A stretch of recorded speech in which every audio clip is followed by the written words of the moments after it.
Muito bem, pessoal, tá no ar mais uma edição do Swish TV Show, seu programa diário sobre NBA aqui no YouTube. Quem fala com vocês é o Luiz Fernando, grande prazer ter a sua audiência nesta segunda-feira, dia 21 de abril, dia de Tiradentes, né?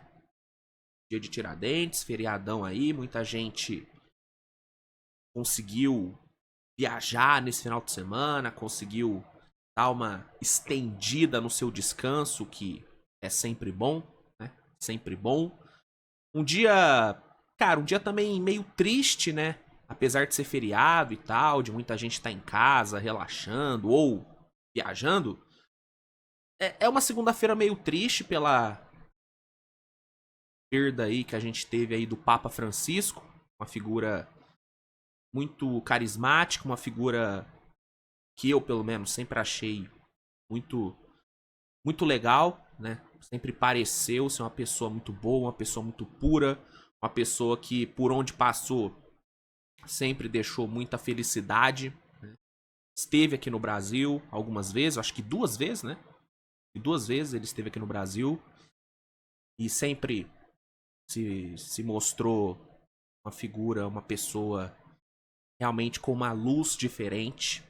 Felizmente ele nos deixou nessa segunda-feira. Então, fica aquele sentimento meio que é um sentimento ruim, né? Porque quando rola uma perda de uma figura desse tamanho, né, cara? Porque não é qualquer pessoa, não é qualquer figura. É o Papa, né? Ainda mais um Papa que tem esse carinho, né? Que tem essa admiração de todo mundo, né? Então, isso independente de religião, tá? Ele sempre se mostrou uma figura por si só muito boa, né? Então, enfim, uma perda muito grande. Então fica. É uma segunda-feira meio esquisita, né? Mas estamos aqui para trabalhar, né? Para iniciar os nossos trabalhos. Vamos aqui falar muito sobre basquete, falar muito sobre NBA. Mas fica aí o meu lamento pela perda do Papa Francisco. Minha mãe, ela é, né, uma pessoa de muita fé, ela tá muito sentida, né? Então acaba que eu fico muito sentido também pela questão da minha mãe, que ela sempre admirou muito o Papa, ela tinha um sonho, né, de um dia conhecer ele. E infelizmente, não vai conseguir. E assim como muita gente também tinha um sonho de conhecer o Papa, porque ele é uma figura muito carismática, né? Eu acho que, pensando em todos os papas que existiram na minha geração, ele disparado foi o mais carismático mesmo. Uma pessoa que todo mundo gostava, todo mundo curtia o Papa, né? Então, enfim, uma perda muito grande aí. É, fica aí os meus sentimentos, fica aí a minha singela homenagem aí, né, ao Papa Francisco. Enfim, vamos aqui, né? Vamos aqui trabalhar, vamos aqui falar sobre a NBA. Tem muita coisa pra gente falar no programa de hoje. Vamos falar sobre os jogos de ontem, vamos dar uma passada por cada um dos embates que tivemos aí no domingo. Alguns jogos muito bons, outros nem tanto, né? Tivemos alguns atropelos ontem, né? Então, tivemos alguns jogos duros, outros jogos bem tranquilinhos, né? Como, por exemplo, o Thunder, que aplicou uma surra histórica no Memphis. O jogo do Celtics, dá pra gente dizer também que foi um jogo tranquilo pro Celtics, apesar do primeiro tempo muito bom do Magic. No segundo, o Celtics passeou. Cavs não, o Cavs teve uma certa dificuldade, também peronomútil, né, porque conseguiu, ao mesmo tempo que o Heat fez um bom jogo e pressionou, chegou vivo no último quarto, em nenhum momento o Heat teve realmente o controle da partida, né, mas foi um jogo um pouco mais pegado e Houston e Warriors foi o jogo mais disputado de ontem, disparado, né, então vou dar uma passada em cada um dos jogos, vou fazer o vencedores e perdedores dos jogos de ontem, da rodada de domingo, né? Vou seguir com a ideia de, após toda a rodada, trazer o vencedores e perdedores. Muita gente curtiu, né, o último que eu soltei, que foi ontem, né? Eu soltei ontem o vencedores e perdedores da rodada de sábado, né? Foi isso. Foi isso? Foi isso, exatamente. Então, vou manter isso para os próximos programas. Que mais? Vou comentar também sobre os jogos de hoje, no caso. Teremos mais 2 jogos acontecendo hoje. O jogo 2 da série entre Knicks e Pistons e de Denver e Clippers. Vou dar uma passadinha nesses 2 jogos, dar os meus pitaquinhos sobre os jogos de hoje. E tem também algumas notícias, né? Tivemos ontem a NBA divulgando os finalistas dos prêmios individuais. Vou dar uma comentada sobre. Tem notícia sobre Cooper Flag, uma notícia importante envolvendo o melhor prospecto desse próximo draft. Enfim, tem bastante coisa pra gente falar. O programa de hoje vai ser cheio. Então, deixa o like, se inscreve no canal, compartilha aí o conteúdo com seus amigos. Meu nome é Luiz Fernando, esse é o Switch TV Show. Vamos aqui começar a edição de hoje. Roda a vinheta. Cadê a vinheta? Não abri a vinheta. Ah, meu Deus, hein? Todo dia eu esqueço a vinheta, pô. É sacanagem. É sacanagem. Tá aqui, ó. Roda a vinheta e vamos começar. Vai!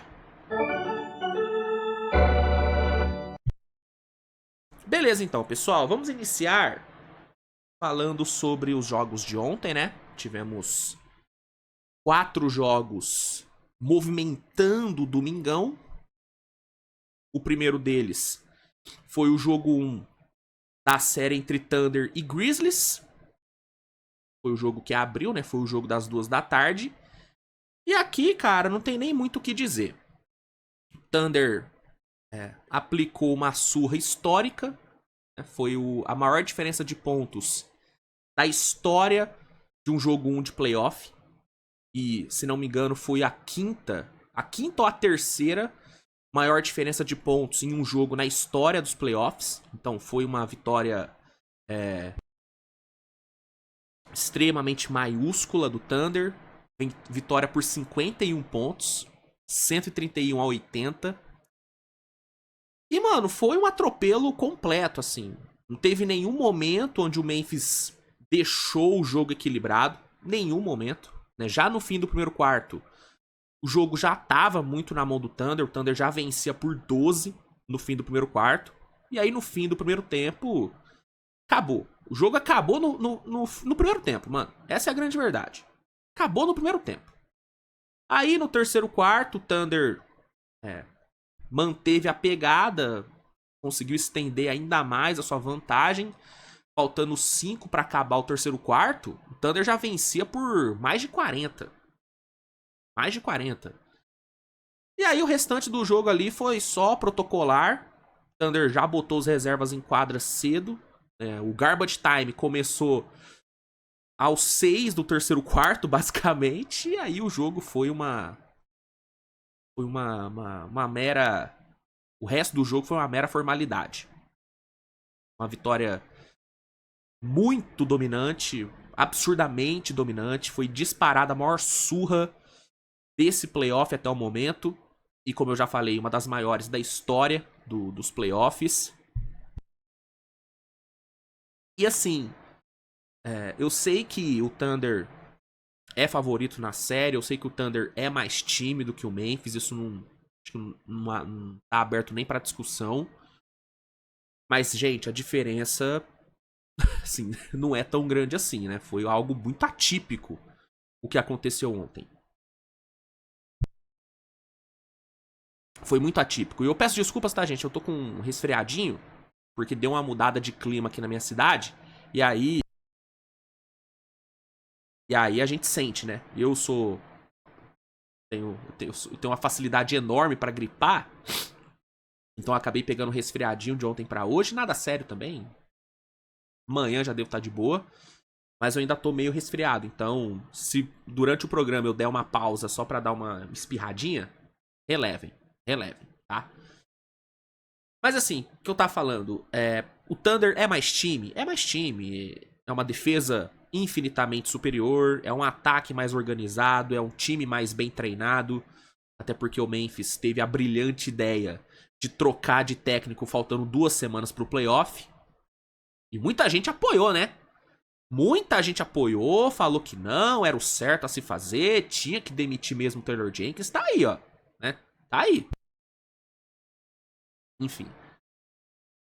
Então, óbvio, o Thunder é mais time, só que, mano, o Thunder é 51 pontos de diferença mais time do que o Memphis? Eu acho que não, mano. Eu acho que não. O Memphis é um time que tem qualidade. Pô, você tem Ja Morant, você tem JJJ, você tem Desmond Bane. É um bom time. E o que aconteceu ontem foi atípico pra caramba. O Thunder poderia ter vencido por uma margem tranquila? Poderia. Mas 51 pontos, cara, foi muito absurdo. Foi muito absurdo. E aí é um conjunto de fatores. É o Thunder iniciando com uma pegada absurda logo de início, uma intensidade absurda, uma vontade surreal. É o Memphis entrando desligado, é o Memphis entrando meio, né, meio mongão assim. Um técnico novato sem experiência, pelo menos experiência de playoff da NBA. E do outro lado, um cara que, mesmo não tendo também uma vasta experiência em pós-temporada da NBA, é um cara que já esteve lá, é um cara que ganhou o Coach of the Year no ano passado, né? E nem disputou esse ano, né? Que é meio esquisito, né? Dagenon não concorrer ao Coach of the Year, mas enfim, é papo pra depois. Então, é um conjunto de fatores, mano. É um time que não tem defesa, enfrentando uma das melhores, se não a melhor defesa da liga. Então, foi um mix de coisas, um mix de motivos que fez acontecer o que aconteceu. Num cenário normal, cara, o Thunder teria vencido, eu acho, mas é o que eu falo, cara. O negócio são 51 pontos de diferença, cara. O Memphis não é 51 pontos de diferença pior do que o Thunder. Pode ser 20, pode ser 30, mas 51? Mano, os times que eu acho que são 51 pontos piores do que o Thunder é Wizards, é Jazz, é Hornets, é Filadélfia, né, com os lesionados, entendeu? O Memphis não, cara. Então foi algo muito atípico. Acho que dificilmente isso vai acontecer de novo na série. Dificilmente. Uma coisa que também tem que ser falada. Não é longe de ser justificativa, tá? Mas acho que é algo que pode estar no bolo. É a questão do Memphis ter se cansado no play-in. Mas apesar de que o Miami também jogou o play-in e fez um jogo bem digno contra o Cavs, né? Mas talvez isso entre também no balaio. Talvez entre. Então, cara, foi um mix de coisas que fez acontecer o que aconteceu. Mérito total do Thunder, óbvio. Também demérito por parte do Memphis. E absurdo, né? Absurdo. Uma loucura, um atropelo histórico, uma vitória que entrou já pra história do playoff. E um começo avassalador do líder do Oeste, né? Pra quem aí tinha receios, pra quem tinha dúvidas se o Thunder ia fazer na pós-temporada o que fez na regular, fez até mais, né? Fez até mais, né, no caso. Então, baita começo. E detalhe, o Thunder fez tudo o que fez ontem com o Shai sendo o pior jogador do Thunder no jogo. O pior jogador do Thunder ontem foi o seu melhor jogador, né? Então, isso mostra muito da força desse elenco do Thunder, que é um elenco espetacular.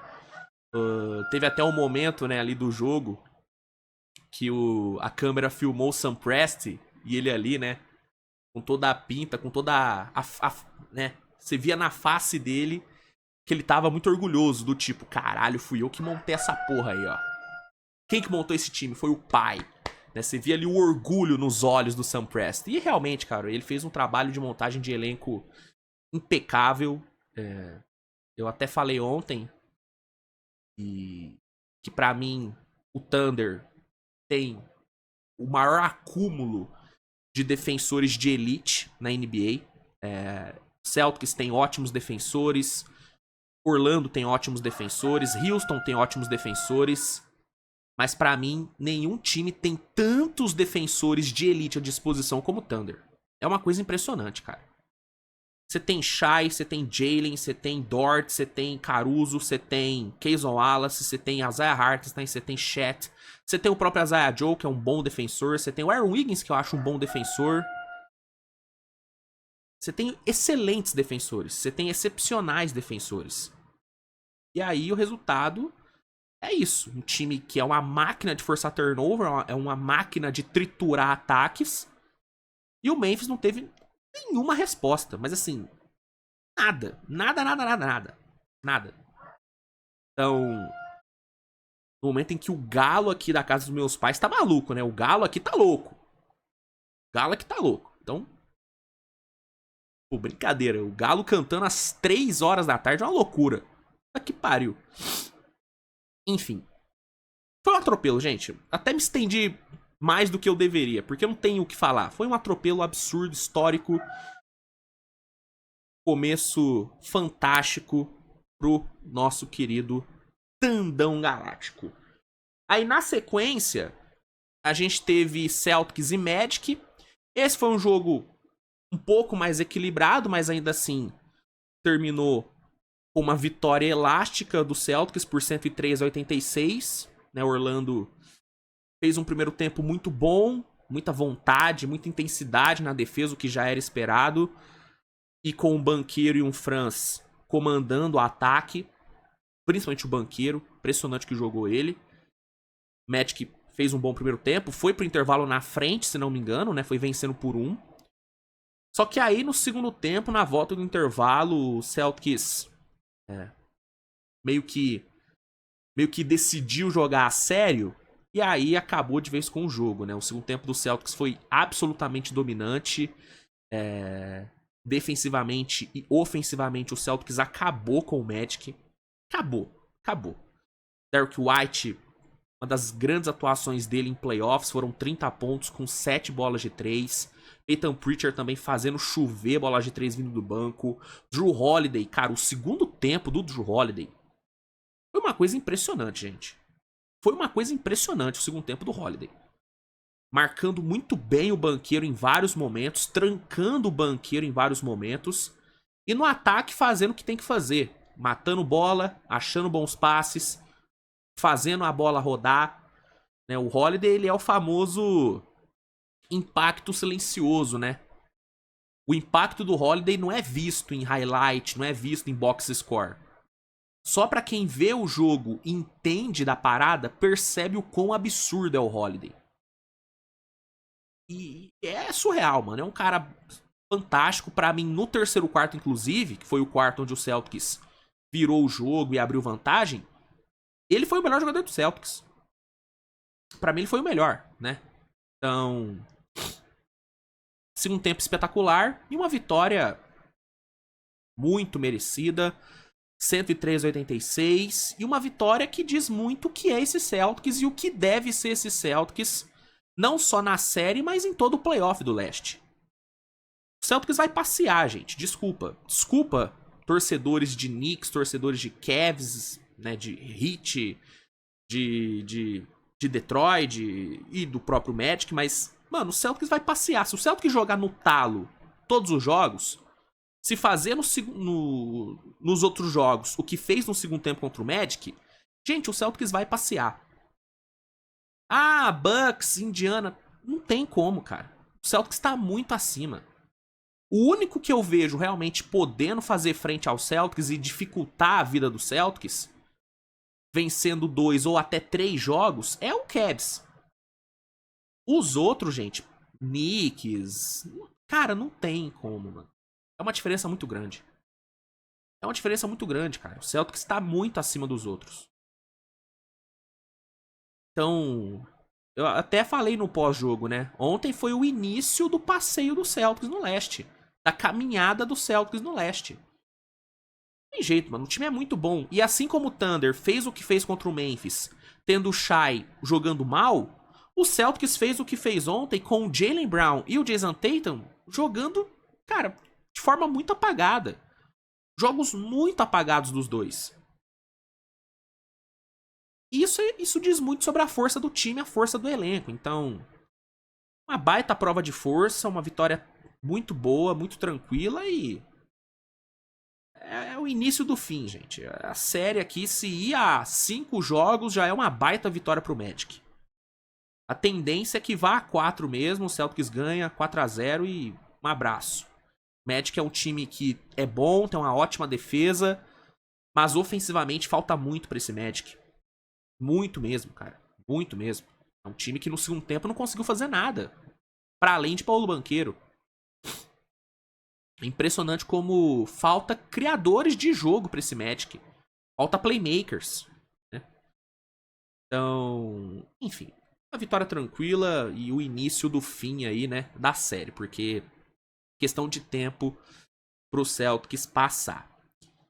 Outra série que pra mim também é questão de tempo pra acabar é Cavs e Heat.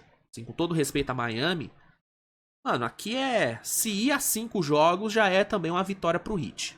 Porque a diferença entre os dois times é brutal. E a gente viu isso ontem, né? Apesar do Heat, durante 3 quartos, ter mantido o jogo equilibrado, ter mantido o jogo alcançável, cara, em nenhum momento o Heat, de fato, pressionou mesmo o Cavs. Em nenhum momento. O Cavs sempre teve o controle do jogo, sempre administrou bem o placar. E no quarto período, quando quis matar o jogo, matou. Matou. Ty Jerome virou o Curry no quarto período. Impressionante que ele jogou. E aí, com a parcial de 34-21, o Cavs amassou. Amassou. 121-100 foi o placar final. Uma atuação muito segura do Cavs. Bem na defesa, bem no ataque. Donovan Mitchell jogando muito. Darius Garland jogando muito. Ty Jerome jogando muito. E a vitória veio. Primeira vitória. O Heat merece elogios por ter mantido o jogo alcançável durante 3 quartos. Coisa que o Memphis, por exemplo, não conseguiu fazer em nenhum momento. Mas, mano, chega uma hora que você só não é melhor do que o outro. Você entende? Você pode dar a vida, você pode se dedicar, mas chega um momento onde o fato de você não ser melhor do que o adversário vai ter um peso. E foi o que aconteceu, cara. O Heat não é melhor do que o Cavs. Em nenhum aspecto, em nenhuma parte do jogo, em nenhuma parte, sabe? Em nada o Heat é melhor do que o Cavs. Em nada. Em nada. Não tem nada no Heat que seja melhor do que o Cavs. Talvez o treinador. Mas pra mim a temporada do Kenny Atkinson é infinitamente superior à temporada do Spoelstra, em termos de trabalho mesmo. O trabalho do Spoelstra não foi bom, né? Não foi bom. Então, cara, não tem jeito. E no fim, uma série se baseia muito em quem é melhor. Ainda mais uma série de 7 jogos. Se fosse jogo único, se o playoff inteiro fosse no formato do play-in, aí beleza, um time pior do que o outro poderia ganhar. Porque um jogo é foda, tudo pode acontecer num jogo. Mas numa série de 7 jogos, pô, velho, dificilmente o time melhor não vai ganhar. E é o que deve acontecer, é o que deve acontecer em Cavs e Heat, é o que deve acontecer em Celtics e Magic, é o que deve acontecer em Thunder e Memphis. O melhor time vai ganhar. E o melhor time é o Thunder, o melhor time é o Celtics e o melhor time é o Cavs. Das 3, isso vai parecer doideira, mas das 3, aqui eu acho que pode se estender mais, talvez seja Thunder e Memphis. Porque, como eu disse, o Memphis não é tão ruim quanto pareceu ser ontem. Não é. Não é. Então talvez é uma série que vá a 5 jogos. Dependendo do que o Memphis fizer em casa, talvez vá a 6. Não acho que vai a 6, acho que vai a 5 mesmo. Mas pode ser. Eu consigo ver um cenário onde o Memphis força um jogo 6. Consigo ver um cenário desse. Pode ser... eu posso estar superestimando demais o time do Memphis? Talvez. Posso estar superestimando demais o Ja Morant? Talvez. Mas eu consigo vislumbrar um cenário onde a gente tem 6 jogos em Memphis e Thunder. Agora, 6 jogos em Magic e Celtics e em Heat e Cavs, desculpa, eu não consigo ver. Não consigo ver. Pra mim é no máximo 5. No máximo. A Celtics e Magic vai a 5 jogos. Isso, eu cravo pra você que vai a 5. O Celtics não vai varrer o Magic. Porque o Celtics vai ter o jogo da feijuca. Talvez seja no jogo 2, talvez seja no jogo 3. Mas vai ter o jogo da feijuca do Celtics. Eles vão jogar no foda-se e vão perder. Agora, Cavs e Heat eu acho que dá pra rolar uma varrida. Também não sei se vai rolar varrida, porque é muito difícil ver o Spoelstra sendo varrido. Mas, enfim. São 3 séries que é questão de tempo pra acabar. E ontem isso ficou muito claro. E aí, encerrando o dia, encerrando o domingo, finalmente tivemos um jogo pegado de fato, que foi Golden State Warriors e Houston Rockets. Esse que era o jogo mais aguardado do dia, né? Todo mundo tava ansioso pra esse jogo. Uma série que tem tudo pra ser talvez a mais equilibrada dessa primeira rodada, juntamente de Denver e Clippers. Duelo em Houston, no Texas. A torcida do Houston fez uma festa maravilhosa, né? Fez o inferno vermelho, né? Uma coisa linda a festa ali. E aí o jogo aconteceu. Jogo duro pra caramba. Muita fisicalidade, muita intensidade defensiva dos dois lados. Jogo de placar baixo, né? Nenhum time alcançando a marca de 100 pontos. E no fim venceu... venceu quem tinha mais star power. Né? Quem tinha mais poder de estrela mesmo. E no caso, era o Golden State, né? Com Butler e Curry jogando o que jogaram. Cara, assim, era difícil pro Houston, tá? Era difícil pro Houston.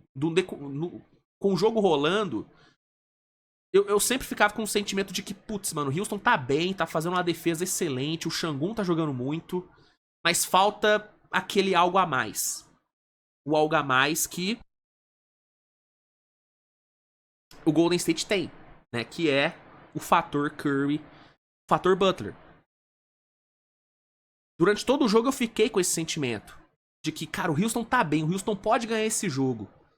Mas se chegar no clutch, eu acho que o Warriors vai levar. Porque, mano, eu falo, o fator Star Power, ele muitas vezes é subestimado pelas pessoas. As pessoas às vezes não dão o devido valor ao fato de você ter mais estrelas no seu time do que o adversário. E beleza, eu entendo que isso por si só não é garantia de vitória, você precisa ter um bom elenco, você precisa ter um bom técnico e tal, um sistema já bem estabelecido. Mas, cara, você ter 2 caras do tamanho e do impacto de Curry e Butler, mano, isso faz uma diferença muito grande, velho. Muito grande, ainda mais quando o resto do seu time consegue, tipo, meio que igualar na intensidade do adversário. O Warriors ontem, ele igualou a intensidade com o Houston. Houston fez um ótimo trabalho defensivo, uma baita entrega física, mas o Warriors defendeu muito bem também. A defesa do Warriors ontem não deixou nada a desejar para a defesa do Houston. O único ponto onde realmente teve um desequilíbrio muito grande foi na questão dos rebotes, que realmente o Warriors sofreu muito com rebotes, porque aí é a questão de altura, né? O Warriors não tem tanta altura quanto o Houston. Enquanto o Houston tinha Şangun e Steven Adams no garrafão, o Warriors tinha o Draymond Green. E aí, de vez em quando, entrou ali o Quinton Post pra tentar dar uma igualada. O Kevon Looney também teve alguns minutos. Mas, no geral, a vantagem de altura sempre esteve do lado do Houston, né? Então esse foi o único ponto onde teve realmente um grande desequilíbrio. Agora, pressão no ponto de ataque, forçação de turnover, forçação de erros, contestações. Cara, o Warriors foi tão bom quanto o Houston. Foi tão bom quanto o Houston, né? Inclusive o Steve Kerr, que muita gente critica, muita gente acha que ele é... Nossa, o Steve Kerr, meu Deus, só faz cagada. O Steve Kerr ontem fez um ótimo trabalho, tá? Apesar de toda a questão do Kuminga não jogar e do Buddy Hield ter tantos minutos, que eu concordo que é algo que eu não concordo no Steve Kerr. Eu não acho que o Kuminga não deva ser utilizado. O Kuminga é um cara interessante, ele poderia ter mais minutos. E eu concordo também que o Buddy Hield ter tantos minutos assim, cara, talvez não seja o ideal, porque o Buddy Hield ele tá jogando mal. Ele tá jogando mal. Então eu concordo que essas são algumas decisões que o Steve Kerr tem tomado que talvez não sejam das melhores. Mas é importante olhar para o resto do trabalho do Steve Kerr. Muita gente às vezes acha que o trabalho de um técnico é só escalar o time e fazendo as rotações. E não. O trabalho de um técnico na NBA vai muito além disso.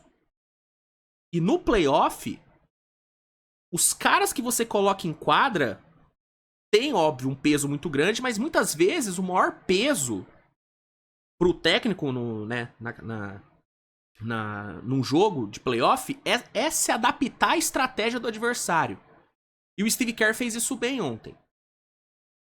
Vou dar um exemplo. O Houston é um time que tem um perímetro ofensivo ruim. Ruim. É um time que não arremessa bem de fora, é um time que não tem tanto volume de fora, é um time que produz na média e curta distância. O que o Steve Kerr fez a partir do segundo quarto, principalmente? Começou a congestionar o garrafão. Começou a aglutinar a gente no garrafão e fez com que Houston tivesse que arremessar mais de fora. Coisa que o Houston não faz bem. E isso acabou travando totalmente o ataque do Houston. Tanto que o Rockets só marcou 85 pontos no jogo. Teve o fator Van Vliet e Jalen Green jogando mal pra cacete? Sim. Mas o jogar mal dos dois também teve a ver com a estratégia que o Warriors adotou de meio que obrigar os caras a arremessarem mais de fora, a tentarem mais arremessos de fora. Porque o garrafão estava congestionado. As únicas vezes onde Houston conseguiu tirar vantagem do garrafão do Warriors foi quando o time conseguiu gerar, né, matchups favoráveis pro Sengun ali dentro. Que aí com sua vantagem de altura ele conseguiu matar algumas bolas. Mas ainda assim, o Sengun não chegou a 30 pontos, cara. Não chegou a 30 pontos. Então, essa estratégia do Steve Kerr de congestionar o garrafão deu muito certo. Deu muito certo. Ele também fez bons ajustes defensivos individual, por exemplo, o Curry. Né, a forma como ele mudou o jeito do Curry marcar, né, foi bem interessante e tal. Teve alguns outros detalhezinhos que eu reparei, mas pra mim o grande ajuste dele foi nessa questão de congestionar o garrafão. Mesmo tendo menos altura. Então, eu entendo as críticas que a galera faz ao Steve Kerr, que ele, como que não usa o Kuminga, como que dá tantos minutos pro Buddy Hield. Eu entendo. Mas eu também entendo que é um cara que ganhou 4 títulos como técnico. Fora o título que ele ganhou como GM e os títulos como jogador. Então, eu me recolho à minha significância e entendo que o cara sabe mais de bola do que eu. Sabe? É muito fácil pra mim aqui, no conforto do meu quartinho, falar o que o Steve Kerr tem que fazer. Mas eu não tô no lugar dele. Eu não tô trabalhando com esses caras o ano inteiro. Eu não tô por dentro de tudo que acontece nos treinamentos, nos bastidores. Então eu me recolho à minha, né, insignificância e tenho a humildade de, tipo, posso não concordar com o que ele tá fazendo, mas eu não vou dizer que o cara é um burro por fazer o que ele tá fazendo, porque ele tem os motivos dele. E é um cara que sabe muito de bola, gente. A galera às vezes esquece disso. O Steve Kerr sabe muito de bola, gente. O Steve Kerr sabe mais de bola do que você, do que eu, do que muita gente. Do que muita gente, do que muito especialista, do que muito analista. Ele sabe mais de bola do que todo mundo, do que todos esses caras. Então, se ele não usa o Kuminga e usa o Buddy Hield, ele deve ter algum motivo pra isso. Não é porque ele é maluco, não é porque ele é burro. Ele tem algum motivo. E ele é um cara, repito, ele é um cara que sabe muito de bola. E ontem, ele foi o melhor treinador do jogo. O melhor treinador do jogo foi o Steve Kerr. Ponto. Ponto. Então a vitória do Warriors passou sim pelo Steve Kerr. Ignorar, tirar mérito do Steve Kerr ontem, mano, desculpa, é não assistir o jogo. É só não assistir ao jogo. Se você assistiu o jogo prestando atenção, você viu a mão do Steve Kerr no jogo de ontem. Mas ele deveria ter feito tal coisa, deveria ter feito tal coisa. Como que ficou o jogo? Quem ganhou? Foi o Warriors, não ganhou? Fora de casa? Contra um time que na teoria é melhor? Foi o Warriors que ganhou, não foi? Então, deveria ter feito tal coisa. Mas o resultado tá ali. E no playoff, gente, o que importa é a vitória na conta. Você não precisa ganhar bonito. Você não precisa dominar todos os jogos. Você tem que ganhar. Você tem que ganhar 4 jogos. É sua missão. E ele já ganhou. Fora de casa. Então, cara, O ponto é, o Steve Kerr, ele sabe o que ele faz. Você pode discordar das decisões, eu posso discordar das decisões, mas o Steve Kerr, ele não é burro. Ele não é idiota. Ele não é um qualquer que tá ali. Não é. É um cara que tem esse time na mão. Você vê isso ali. Só isso que eu quero dizer. Enfim. Feita a minha defesa ao Steve Kerr, cara, assim, foi um jogo realmente muito bom.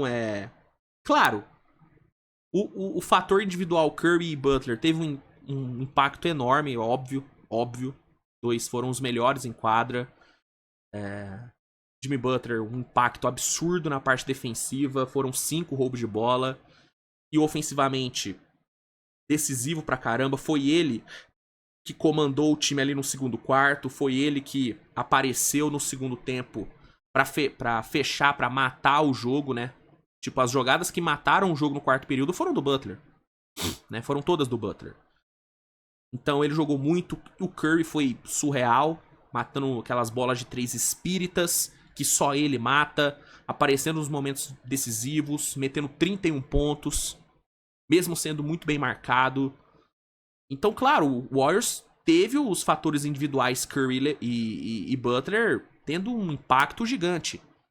Mas é importante olhar para o que o time fez na defesa, é importante olhar para o que o time fez em termos de entrega física, né?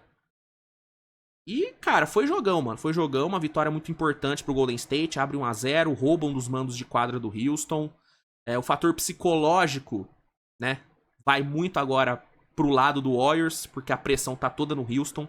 Se o Houston perde o jogo 2, meu amigo, o jogo 3 no Chase Center, mas os caras do Houston vão sentir muito. E ontem os caras já sentiram, tá?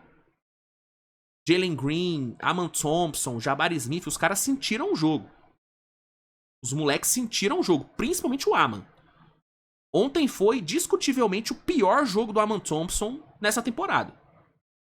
Talvez o pior, mano. Jogou muito mal. Muito mal. Então, os moleques sentiram. Alguns veteranos também sentiram, principalmente o VanVleet, que fez um jogo de merda. E aí... o Steve Kerr, né, fica usando o Buddy Hield. Cara, e o Emil Doka, que morre abraçado com o VanVleet todo o jogo? Cara, eu não sei o que acontece, mano, mas... Parece que o Emil Doka, ele não aceita o fato do VanVleet, talvez, não ser tão bom quanto ele acha. Cara, ontem o VanVleet, terrorista, assim, matando o ataque várias vezes, forçando um monte de bola, e ele não tira o VanVleet. Em nenhum momento ele cogitou tirar o VanVleet, mano. Isso é uma doideira. Faltou muito tato pro Emil Doka. E a mesma coisa em relação ao Jalen Green. Jalen Green horroroso no jogo e ele não tira o Jalen Green. Faltou um pouco mais de sensibilidade pelo lado do Udoka também, cara. O Udoka ontem não fez um bom trabalho, mano. Sim, eu gostei do que ele mostrou em termos defensivos e tal, mas ofensivamente ele não teve nenhuma solução pra defesa do Warriors. Mas nenhuma solução. E sinceramente é o que eu falei ontem no pós-jogo. Essa é uma série, um confronto difícil pra esse ataque do Houston. Que é um ataque que não é lá essas coisas. E enfrentando uma defesa muito boa, como é a defesa do Warriors, que pós All-Star Game liderou a liga em rate defensivo, mano, é complicado, mano. É complicado. Porque no fim, cara, ofensivamente o Houston é um time que depende muito das noites boas do Şengün, das noites boas do Green, das noites eficientes do VanVleet, que são, né, cada vez mais são mais raras. É um time que depende muito disso. A Seed 2 que o Houston conseguiu não foi por conta do ataque, foi por conta da defesa. A defesa levou o Houston até onde tá hoje. E o problema é que Houston tá enfrentando um time que tem uma defesa muito boa também. Com o plus de ter 2 caras que em playoff são absurdos. Coisa que o Houston não tem a seu favor. Eu falei ontem, se o Butler jogasse no Houston, o Houston teria ganhado o jogo de ontem, provavelmente. Se Se o Houston tivesse um Jimmy Butler ali, tinha ganhado, porque fez um trabalho impecável na defesa. Defensivamente, o Houston foi absurdo. Faltou ataque. Faltou um Jimmy Butler. Faltou um Stephen Curry. Enfim. É uma série que eu ainda acho que vai longe. Ainda acho que pode ir a 7 jogos. Mas é uma série que vai exigir, né, que o Jalen Green não oscile tanto quanto ele costuma oscilar. Que o VanVleet seja mais eficiente. Porque se o ataque do Houston, se a produção ofensiva do Houston for totalmente dependente do Sengun e só do Sengun, não vai ter como, cara. Porque aí é matemática. Houston tem um cara que vai fazer mais de 20 pontos. Golden State tem 2 que é fato, que é certo, que vão entregar 25, 26 ou até 30 pontos no jogo. E aí a conta não vai bater. Porque defensivamente, o Warriors vai igualar. Porque tem competência pra isso. E na questão técnico, mesmo com todos os problemas que o Steve Kerr possa ter, ele é mais experiente, ele tem mais cancha do que o Udoka. Steve Kerr, que inclusive, já eliminou o Udoka, né? Já ganhou do Udoka nas finais. Enfim, baita jogo. Ainda acho que é uma série que vai longe, mas eu que já via o Warriors como favorito, hoje, depois de ontem, eu tenho ainda mais essa sensação. Mas enfim, foi jogaço, foi jogão e o Warriors consegue um grande resultado. Então, assim, sobre os jogos de ontem era basicamente isso. Vamos aqui, então... Vamos aqui, então... Resfriado é uma merda, né, gente? Nossa senhora, tomara que você não esteja resfriado. Você que também tá resfriado, você tem minha total compaixão. Porque, nossa senhora, é muito ruim estar resfriado. Meu Deus do céu, que horrível. Trabalhar resfriado, então, é uma merda ainda maior. Mas, enfim, não tem como, né, fugir muito disso. Tem que trabalhar, né? Tem que pagar a conta, pô. Tem jeito. Ó, feita aqui a análise, né, dos jogos de ontem, vamos aqui então pro vencedores e perdedores da rodada, né? Esse aqui que vai ser um quadro fixo do Switch TV Show durante o playoff. Vamos aqui falar sobre quem venceu e quem perdeu na rodada de domingo. Ah, Luiz, mas quem venceu e quem perdeu é muito óbvio. Quem venceu foi o Thunder, foi o Cavs. Não, não é isso. Vencedores e Perdedores é um quadro onde a gente tenta explorar outros personagens, outros vencedores, né? A gente tenta olhar pro jogo dentro do jogo. Meio que Inception, né? Baita filme, inclusive, Inception, hein? Quem nunca assistiu, vale a pena assistir. Então, vamos lá, vamos pro Vencedores e Perdedores. Ó, primeiro vencedor aqui da noite, da rodada, né? Pra mim foi o Gui Santos, tá? Gui Santos ontem jogou seus primeiros minutos em pós-temporada. E foi bem, cara. Foi bem, matou uma bolinha de 3, entregou uma boa intensidade ali nos rebotes. Poderia até ter jogado mais minutos, na minha opinião. Poderia ter tido um pouquinho mais de espaço. Então o Gui é um cara que eu coloco como um claro vencedor. Butler e Curry, né? Muito vencedores. Botaram ali a bola debaixo do braço, decidiram a parada, decidiram o jogo. O Curry segue, né, com um retrospecto maravilhoso, enfrentando o Houston em playoff. Segue sendo aí um verdadeiro pai pro Houston no playoff. Então, pra mim os dois são muito vencedores. Jimmy Butler se mantendo aí como um dos grandes playoff performers da geração. Então, Butler e Curry também são grandes vencedores. Eu vou colocar...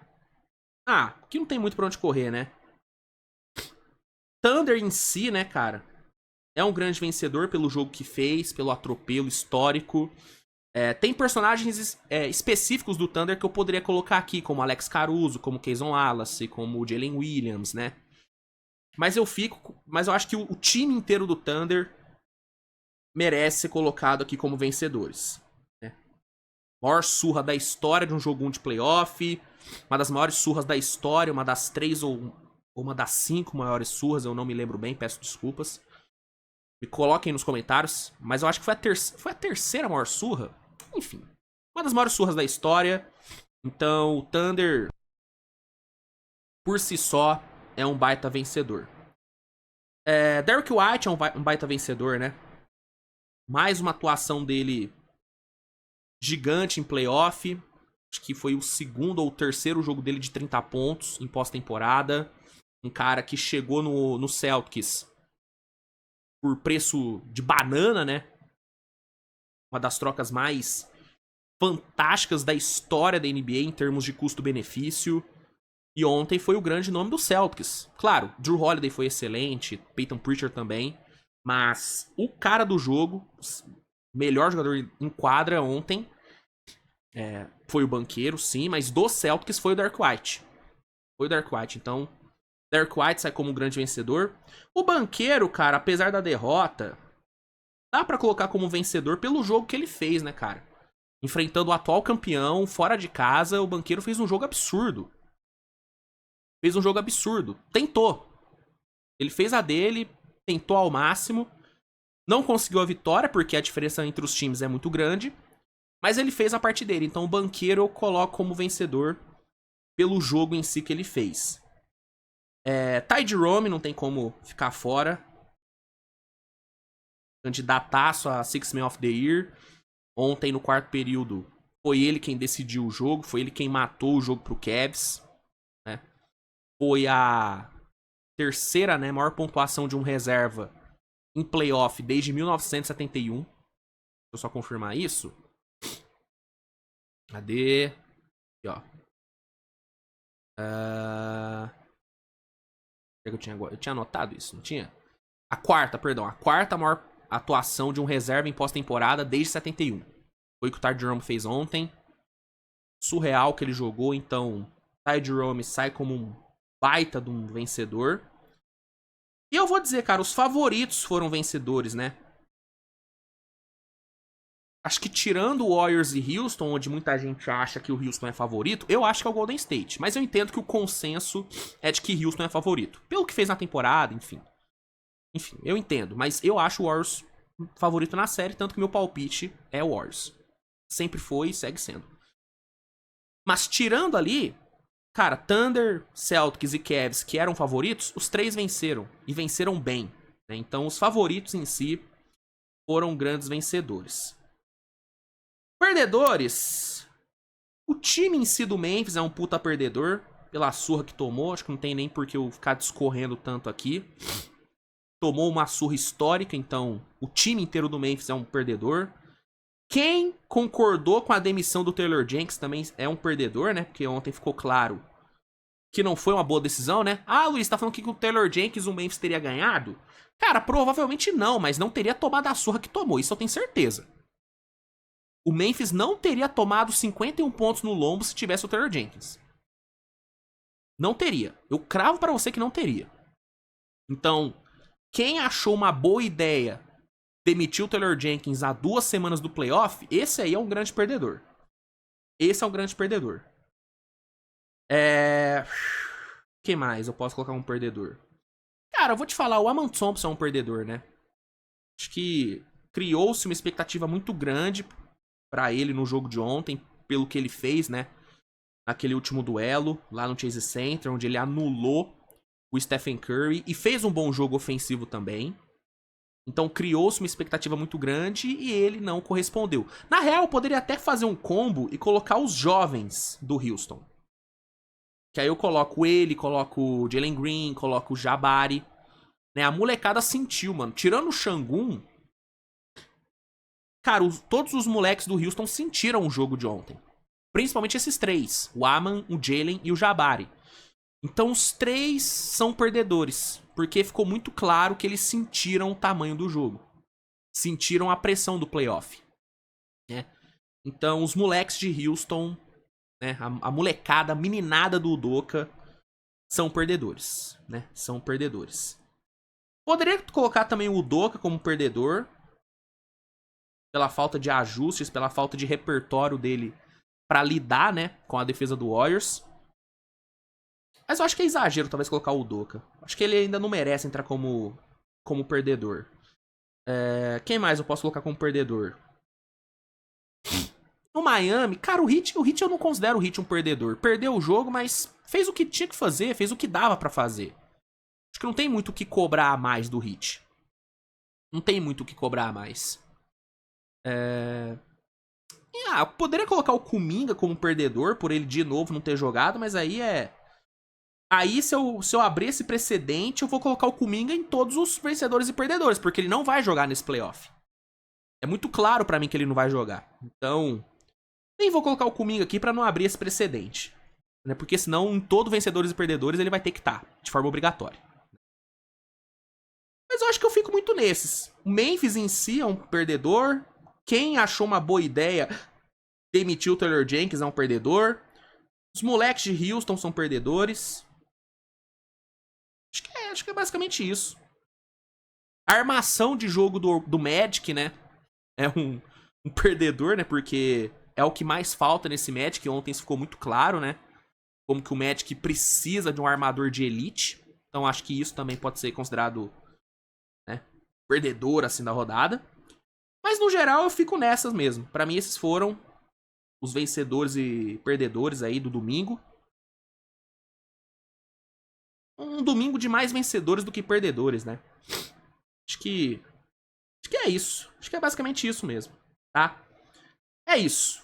É isso. Vamos agora,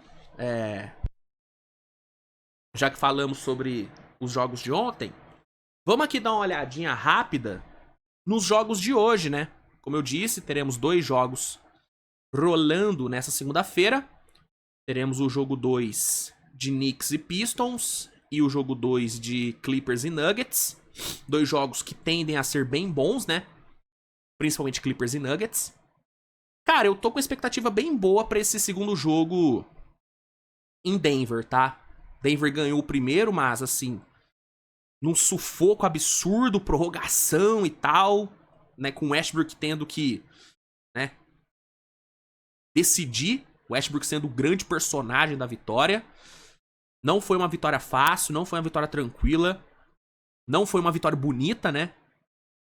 Então esse segundo jogo tem tudo pra ser muito bom, cara. O que eu espero ver nesse segundo jogo é uma defesa do Denver melhor desde o início, porque o Denver fez um segundo tempo defensivo muito bom, fez uma prorrogação na parte defensiva muito boa, mas no primeiro tempo a defesa do Denver não foi bem. Não foi bem. Então eu espero ver um Denver defendendo melhor desde o início. Eu espero ver um Clippers com mais alternativas ofensivas, né? Coisa que faltou no jogo 1. Depois que o Alderman mudou a defesa do Denver, o Clippers não teve mais alternativa. Não teve mais alternativa. Então eu espero um Tyronn Lue com mais repertório ofensivo para esse jogo. Espero ver um Kawhi sendo menos utilizado como playmaker primário, tá? Porque isso foi algo que deu muito errado, tanto que os 7 turnovers que ele cometeu foi muito por conta disso, dele ser o cara que iniciou vários ataques, e essa não é a melhor versão do Kawhi. Não é, assim como também não é a melhor versão do Norman Powell, então eu espero ver Powell e Kawhi não sendo esses playmakers primários, principalmente nos momentos onde o Harden estiver no banco. Espero ver, por exemplo, um Ben Simmons talvez sendo mais utilizado assim. Ah, Luiz, mas o Ben Simmons, você tá maluco? Cara, desculpa, depois do Harden, o cara desse time do Clippers que tem mais experiência armando o jogo é o Ben Simmons. Então, eu, se fosse o Tyronn Lue, utilizaria mais o Ben Simmons como esse playmaker primário nos momentos de descanso do Harden. Com o Harden em quadra, tem que ser bola na mão dele e deixa ele fazer as coisas. Deixa ele tomar as decisões. Mas quando ele estiver no banco, eu acho que usar o Ben Simmons é mais seguro do que Kawhi e Norman Powell, que não são grandes playmakers. São muito mais finalizadores do que criadores de jogo mesmo. Então, espero ver um pouco mais disso por parte do Clippers. Que mais? Tô bem ansioso pra ver o segundo duelo entre Zubat e Jokic. Tô bem ansioso pra ver isso. Tô bem ansioso pra ver como é que vai ser o Michael Porter nesse jogo, porque no primeiro jogo ele foi totalmente anulado. Tanto que ele quase não jogou no segundo tempo. Então eu quero ver como é que vai ser o Michael Porter, se o Clippers vai conseguir de novo tirar ele do jogo. tem bastante coisa que eu tô ansioso pra esse jogo. Quero ver, né, se o Westbrook vai conseguir manter o nível que ele teve no primeiro jogo. Enfim, é um duelo que tem tudo pra ser muito bom, cara. É o melhor jogo da noite. É um fato. É um fato. Sobre Knicks e Pistons. Aqui o que eu mais quero ver é um Pistons fechando melhor o jogo. Porque o que faltou pro Pistons no jogo 1 e o que fez o time perder foi o fechamento de jogo ruim. Foi a run de 21-0 que eles tomaram no quarto período. Então eu quero ver se o JB vai conseguir fazer um Pistons tipo mais seguro no clutch time. Eu tô muito ansioso pra ver o clutch time desse jogo, porque eu acho que de novo vai ser um jogo pegado. Não acho que vai ser um vareio, não acho que vai ser uma vitória fácil do Knicks. Acho que se o Knicks ganhar o jogo 2, vai ser na mesma pegada do jogo 1. Sofrendo, porque o Pistons é um time difícil, cara. Eu acho o Knicks melhor, acho o Knicks mais time, mas pra mim é um jogo duríssimo, é uma série dura pro Knicks, cara. É uma série difícil pro Knicks. Então o que eu mais tô ansioso nesse jogo é o clutch time. Eu quero ver como que o Pistons vai fechar esse jogo. Se vai conseguir fechar melhor do que fechou no jogo 1. Porque se conseguir, tem chance de ganhar. Tem chance de ganhar. Né? E aí roubar o mando do Knicks é um feito considerável. Né? E aí o Pistons iria para um jogo 3 em casa, né? Que com certeza vai ser um ambiente totalmente hostil pro Knicks. A torcida do Pistons tem tudo pra fazer uma festa absurda no jogo 3. O Pistons iria pra esse jogo 3 com a moral lá em cima, se rouba o mando do Knicks. Então, o fechamento de jogo do Pistons é o que eu quero ver. Quero ver também um Cade começando o jogo melhor, porque o Cade ele só foi entrar no jogo mesmo no segundo tempo, no terceiro quarto, sendo mais específico. Então, quero ver um Cade Cunningham melhor. E acho que é basicamente isso. Quero ver se o Cameron Payne vai continuar sendo tão impactante como ele foi no primeiro jogo, né? Enfim, é outro duelo bem interessante, mas dos dois, Clippers e Nuggets é realmente o que mais chama minha atenção. Os dois vão rolar hoje, Pistons e Knicks às 8h30 da noite, Clippers e Nuggets às 11 da noite, né? Ambos transmissão do League Pass, né? Se você não tem o League Pass, tá vacilando. Usa o League Pass, usa o link que eu vou deixar no comentário fixado aí do vídeo, que aí você assina o League Pass com 7 dias grátis de teste e desconto de mais de 40% no plano anual, né? E aí, você tendo o League Pass, você vai poder assistir esses dois jogos ao vivo com aquela qualidade maravilhosa. Então, fica a dica do Titio, fica o conselho do Titio. Não é uma dica, é um conselho que eu te dou. Tenha o League Pass. Você não vai se arrepender, tá? Então, sobre os jogos de hoje, é isso. É isso que eu tô ansioso pra ver. São esses ajustes que eu quero ver. Indo agora pra questão aí dos finalistas, né? Dos prêmios individuais da NBA. A NBA anunciou ontem, né? Quem são os candidatos finais aos prêmios individuais. E assim, cara, eu vi uma galera questionando alguns nomes, mas no geral, eu achei que foi bem justo assim os indicados, né? Tô aqui com a lista, ó. Que é a lista de todos os finalistas. Cara, assim, sendo sincero mesmo, teve muita coisa me incomodando não, ó, porque ó, talvez o único que me incomodou de fato foi o Anthony Edwards brigando pra ser o jogador mais clutch da temporada. Não acho que é absurdo ele tá, mas eu acho que, por exemplo, o LeBron, eu acho que o LeBron merecia mais brigar por esse prêmio do que o Anthony Edwards. O LeBron, se não me engano, ele liderou a liga em pontos no clutch time, ou ficou no top 3, né? Junto do Brunson e do Jokic. Então eu achei que o LeBron ia estar aqui. Então, o Anthony Edwards tá e o LeBron não. Me incomodou um pouco, mas não a ponto de eu me revoltar no Twitter. Eu vi muita gente reclamando do Draymond Green brigando pra ser o DPOY, mas, gente, não tem como. O Draymond Green, ele fez o lobby dele. E a real é que ele fez por merecer essa indicação. Você pega o Draymond Green defendendo pós All-Star Game, mano, foi uma coisa absurda. Absurdo que o Draymond Green defendeu pós All-Star. Então eu acho zero absurdo o Draymond Green tá. Acho que o Aman Thompson poderia tá? Acho que poderia tá, né? O problema é no lugar de quem? Jason Daniels, desculpa. Entendo o fato do Hawks não ter tido uma defesa boa na regular, mas o que o Jason Daniels fez em termos de roubos de bola, cara, ele tinha que estar na briga. Ele tinha que estar na briga. E o Mobley, pra mim também, o impacto dele nessa defesa do Cavs foi enorme. Então, queria o Aman Thompson brigando aqui? Pô, queria, acho que seria legal. Mas ao mesmo tempo, eu não sei quem eu tiraria pra colocar o Aman Thompson. Então, não me revolta, né? Most Improved Player. Eu vou te falar, me surpreendeu o Zubat, mas não por eu achar que o Zubat não merece se disputar, é que eu achei que a NBA não ia dar essa moral pro Zubat.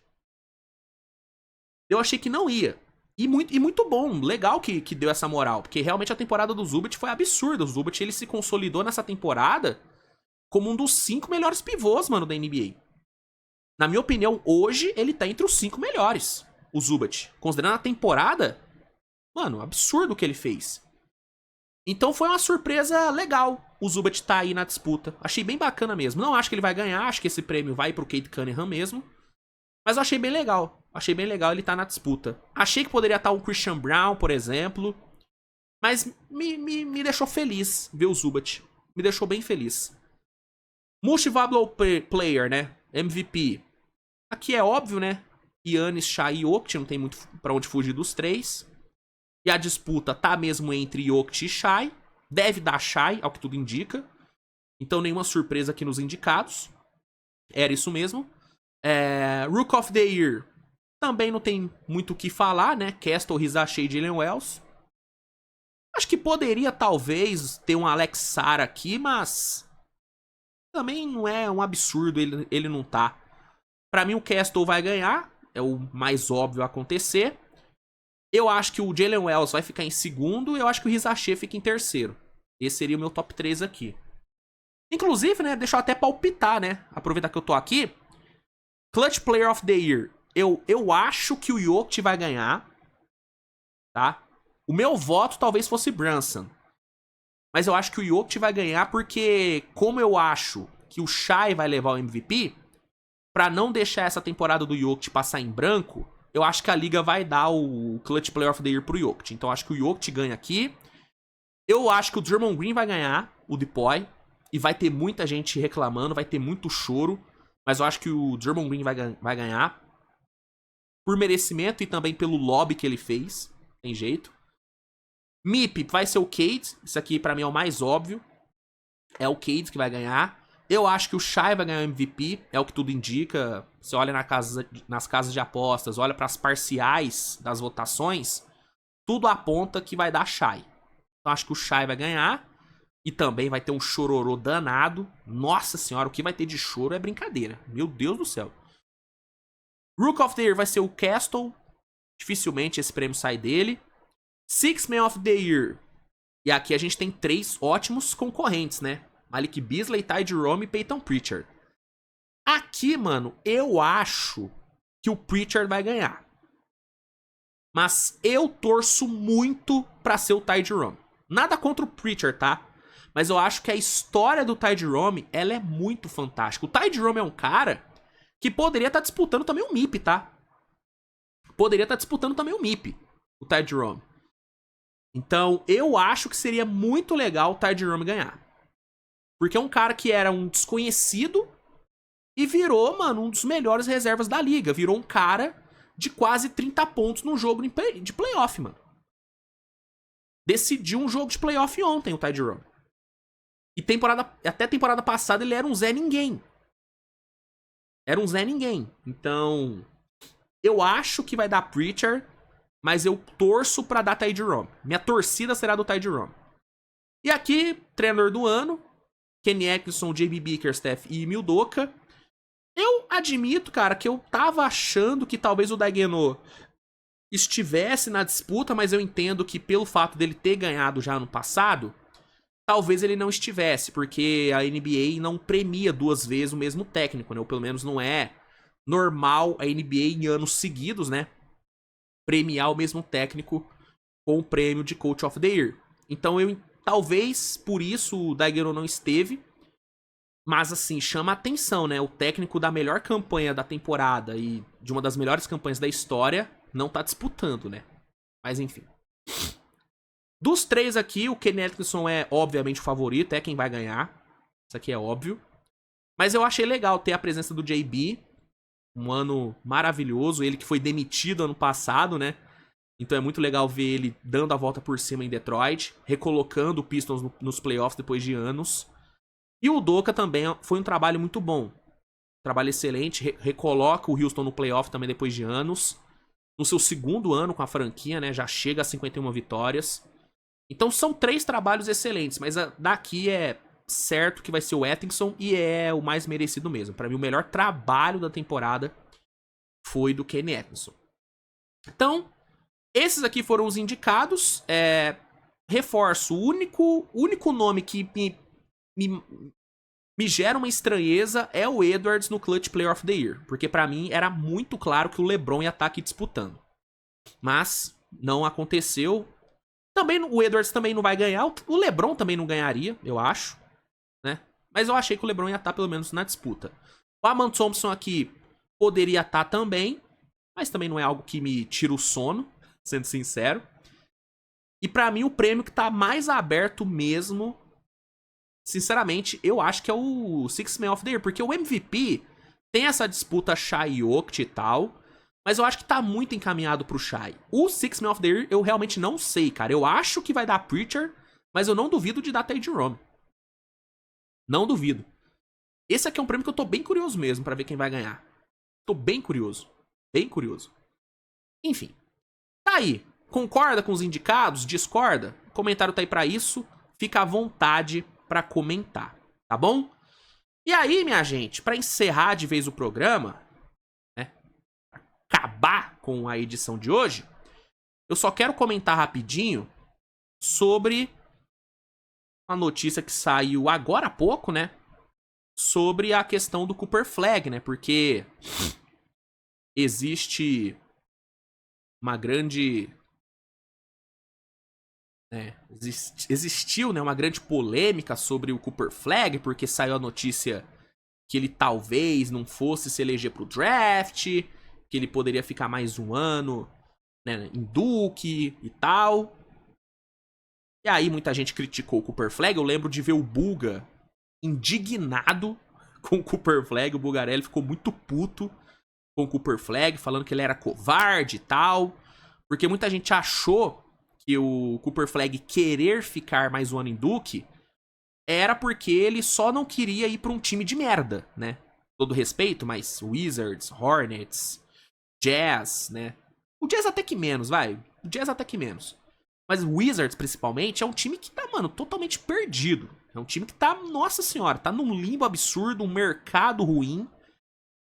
E aí muita gente achou que o Cooper Flag ele só queria ficar mais um ano em Duke pra não ir pra um time desse. E aí muita gente chamou ele de covarde. Como eu disse, o Bulga ficou revoltado com o Cooper Flag. Eu sempre tive uma abordagem mais branda em relação a isso. Eu consigo entender o lado do Cooper Flag também. Né? Tipo, se eu sou um prospecto geracional, mano, assim, mesmo tendo toda a questão de, pô, você tem que ir pra onde tiver que ir. Você vai pra um time de merda, você tem que fazer o time de merda virar um time bom. Esse é o papel de um prospecto geracional. Então eu entendo toda essa questão. Mas é aquilo, né, mano? Pô, um cara do talento do Cooper Flag ter, tipo assim, uns 2, 3 anos desperdiçados num time ruim. Ah, mano, é meio chato também, né? Tipo assim, pô, não dá pra julgar o cara que só quer tá num time melhor. Que só quer tá num ambiente mais competitivo. Porque se a questão do Wizards fosse só falta de qualidade técnica, beleza. Mas não é só isso, é uma total falta de cultura vencedora. É um time que não tem o hábito de vencer. Né? Por exemplo, o Jazz, apesar de tudo, é um time que tem uma cultura vencedora. É um time que já bateu final, que já teve, né, num passado recente com o Donovan Mitchell e Gobert. Foi um time que liderou o Oeste, né, acho que 2 vezes, se não me engano. Teve ótimas campanhas em regular. Pipocou em playoff? Pipocou. Mas teve também grandes momentos em playoff. A série contra o Denver na bolha foi uma das melhores séries que eu já assisti. Então o Jazz é um time que tem uma cultura vencedora, tem um bom treinador, tem uma base jovem interessante, tem um GM muito bom, que é o Danny Ainge. O Wizards não tem isso, né? O Hornets, por exemplo, o Hornets também é uma franquia que tá perdida, zero cultura vencedora, nunca ganhou nada na vida, né? Tem um franchise player que nunca tá disponível, tá sempre machucando, apesar de ser muito talentoso. Então eu sempre tive uma abordagem mais branda nessa relação do Cooper Flag. Eu sempre achei, assim, beleza, é meio pá, né, o cara não querer ir pro draft pra não ir pra um time ruim, mas eu também acho zero problemático. Eu, pelo menos. Mas eu sempre falei que dificilmente ele ficaria mais um ano em Duke por conta do hype dele. Tipo, ele não ia ficar. Não ia ficar. Mas enfim, foi uma polêmica que rolou aí, muita gente bateu no Cooper Flag. E aí hoje sai a notícia que põe fim nessa novela, que é a notícia de que o Cooper Flag irá sim pro draft de 2025. O Cooper Flag ele fez um anúncio no seu Instagram de que ele não vai ficar em Duke, que ele vai sair e que ele estará sim elegível pro draft de 2025 e será a primeira escolha geral, né? Ah, Luiz, você tá cravando? Tô cravando. Cooper Flag vai ser a primeira escolha do draft, não tem a menor possibilidade dele não ser a primeira escolha. E a dúvida agora é ver qual bucha que o Cooper Flag vai pegar, né? Se vai ser o Wizards, se vai ser o Hornets, se vai ser o Jazz. Um desses três, pelo menos a maior probabilidade, né, é que um desses três pegue o Cooper Flag. A menos que role uma zebraça na loteria, ele deve sair para um desses três times. E aí são três buchas. Aqui eu acho melhor pro Cooper Flag, eu já falei isso várias vezes, é o Jazz. Muita gente tem a impressão de que o Jazz é um time de merda, que é uma franquia de merda, mas não é o caso. Não é o caso. O Jazz perdeu de propósito. O Jazz não é tão ruim quanto a campanha fez parecer. Não é, cara. Na boa, é um time que tem Lauri Markkanen, é um time que tem Walker Kessler, é um time que tem Colin Sexton, que tem Keyonte George, que tem Cody Williams, que tem Filipowski, que tem Isaiah Collier. É uma base muito boa, cara. Com um bom técnico que é o Will Hardy. E com um GM agressivo que é o Danny Ainge. O mago das trocas. Então, assim, o Jazz não é tão ruim quanto parece. Se o Jazz pegar o Cooper Flag, escuta o que eu tô te falando. Se o Jazz pegar o Cooper Flag e ir pra próxima temporada querendo ganhar, querendo competir, o Jazz vai incomodar na briga por play-in. Escuta o que eu tô te falando. Escuta o que eu tô te falando. Vai incomodar. Porque aí, o Danny Ainge com certeza vai trocar o Kessler e vai capitalizar em cima do Kessler. Vai tentar pegar mais alguém no draft. Acho que o Jazz tem mais de uma pick de primeira rodada, não tem? Mas enfim. Escuta o que eu tô te falando. Se pega o Cooper Flag, o Jazz vai... Não tô falando que vai pegar play-in, mas vai incomodar. Vai incomodar. Tá? Vai bater de frente com o Blazers, vai bater de frente com o Spurs. Escuta o que eu tô te falando. O Jazz não é tão ruim quanto a campanha faz parecer. O Jazz quis ter essa campanha. Quis ter. Diferente do Wizards. O Wizards, mesmo se jogasse a Vera todo o jogo, ainda assim seria um time ruim, porque é um time ruim mesmo. É um time que não tem treinador, é um time que não tem diretoria, é um time que é uma bagunça em termos de montagem de elenco por enquanto. Né? É que tá naquela fase de acumular talento, mas assim, é uma bagunça. O Jazz não. Então assim, dentre os destinos possíveis pro Cooper Flag, eu acho que o Jazz é o melhor. Claro, o melhor dos mundos mesmo seria ele ir pra um Brooklyn, um Toronto, né? Eu acho que se ele vai pra Brooklyn pega play ano que vem. Com Cooper Flag, o Brooklyn pega play-in. Com Cooper Flag, o Toronto pega play-in. Tá? Claro, se o Cooper Flag corresponder ao hype. Tem a chance dele ser bust? Tem. Mas eu acho que é uma chance bem pequena. Porque eu confio muito no talento desse moleque, que é uma coisa absurda. Inclusive, tem análise no canal do Cooper Flag, viu? Já fiz a análise dele. E as análises de prospecto voltam nessa semana. A gente teve aí um pequeno hiato por conta do início dos playoffs. Mas nessa semana vai ter análise de prospecto, tá? Então fica ligado no canal. Mas enfim. Brooklyn, Toronto seriam destinos maravilhosos pro Cooper Flag. Mas é menos provável. Mais provável que fique mesmo entre Jazz, Wizards e Hornets. O Hornets seria um bom destino? Cara, eu não sei, mano. Muita gente acha que é um destino maravilhoso, porque o Hornets tem o Brandon Miller, porque o Hornets tem o LaMelo e tal. Mas a falta de cultura no Hornets, a falta de cultura vencedora e até a falta de competitividade do próprio LaMelo e a falta de disponibilidade, principalmente, são coisas que me fazem olhar pra Hornets e não achar um destino tão legal pro Cooper Flag. Mas tem chance de acontecer, né? Depende da loteria. Mas dentre as 3 probabilidades maiores, eu gosto muito da ideia do Cooper Flag em Utah.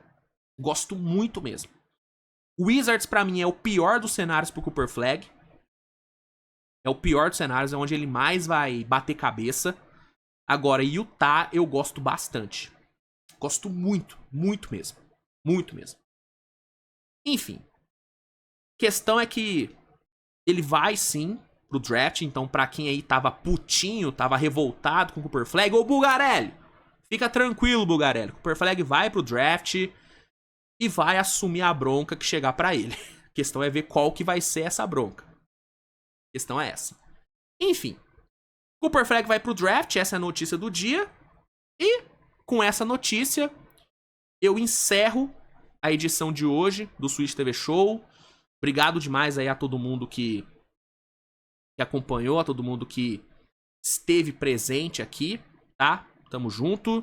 A gente se vê mais tarde com o pós-jogo de Knicks e Pistons e de Denver e Clippers, tá? Cola aqui na madrugada que vai ter pós-jogo pra vocês. E amanhã a gente tá de volta com mais uma edição desse programa maravilhoso, tá bom? Grande abraço, beijo no coração de todo mundo e tchau!